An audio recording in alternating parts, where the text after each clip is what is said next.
ये है मेरी माँ का घर। मैं अपने माँ बाप का इकलौता बच्चा था और वो मुझे बहुत प्यार करते थे। बहुत छोटा था तभी एक दिन पता चला कि मेरे पापा गुजर गए।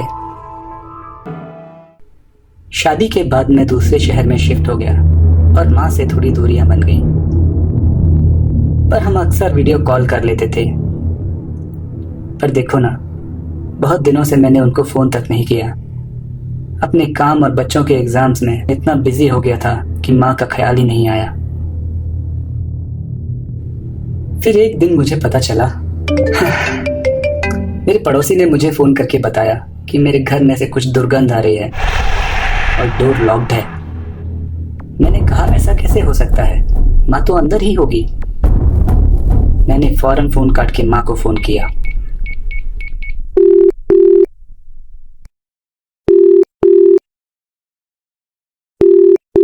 पर मेरा फोन किसी ने नहीं उठाया।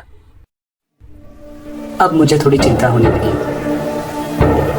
मुझे अपने बेटे को दोपहर में स्कूल से लाना था तो मैं फौरन जा भी नहीं सका, और उसके बाद म्यूजिक क्लास और दिन भर की रूटीन्स।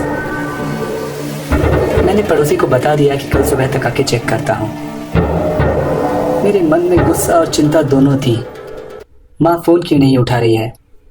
6 महीने पहले उन्होंने अपना फोन तोड़ लिया था तो मैंने उन्हें नया फोन दिलाया था। फोन साइलेंट पे रख के सो रही होगी। भला ऐसा भी कोई करता है क्या?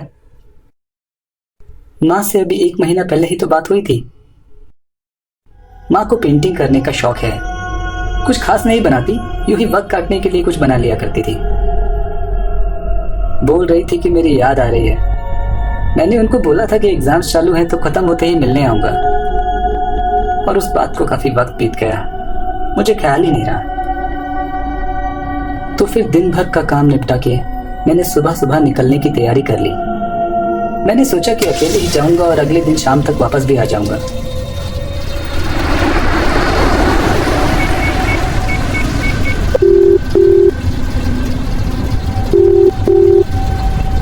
माँ अभी भी फोन नहीं उठा रही। मेरा गुस्सा और बढ़ गया था। माँ इतनी केयरलेस कैसे हो सकती है? मैं सुबह सुबह माँ के घर पहुंच गया। मैंने जोर जोर से दरवाजा खटखटाया, पर किसी ने नहीं खोला। कोई नहीं खोल रहा है। शायद घर पर कोई नहीं होगा, कहीं बाहर गई होगी। नहीं, माँ कभी कहीं नहीं जाती।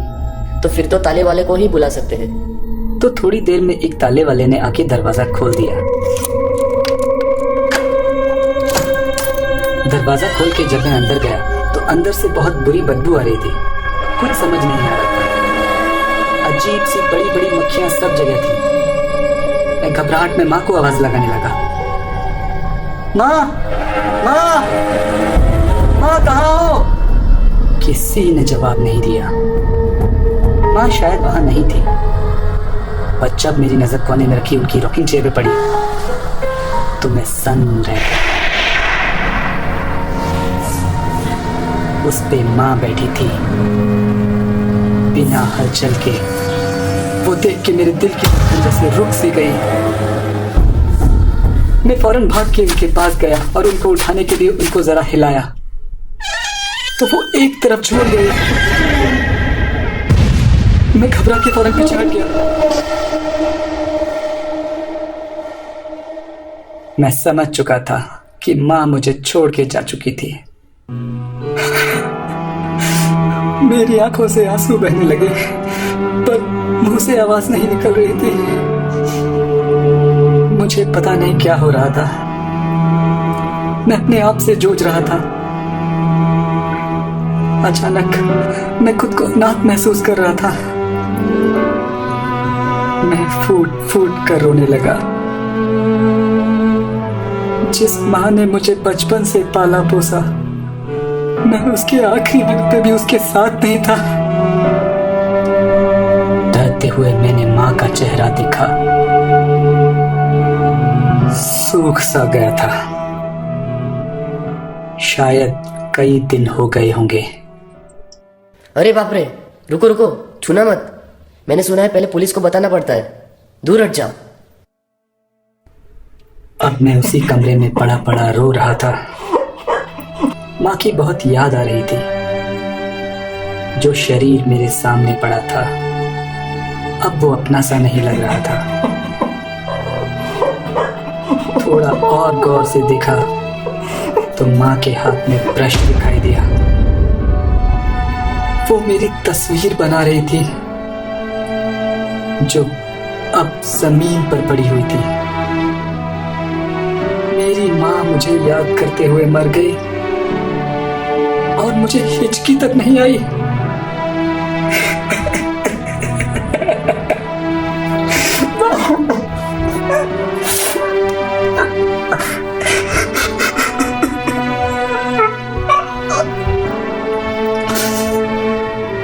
कुछ देर बाद पुलिस आई और उनके शरीर को एक एम्बुलेंस में डालकर ले गई।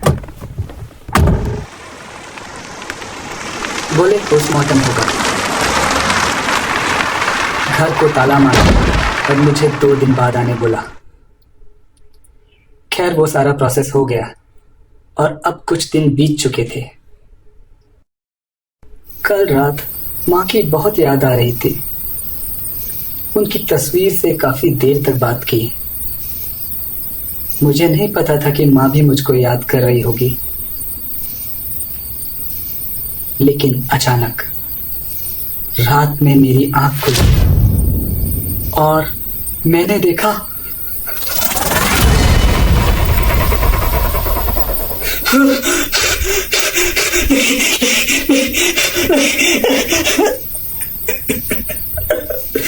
माँ।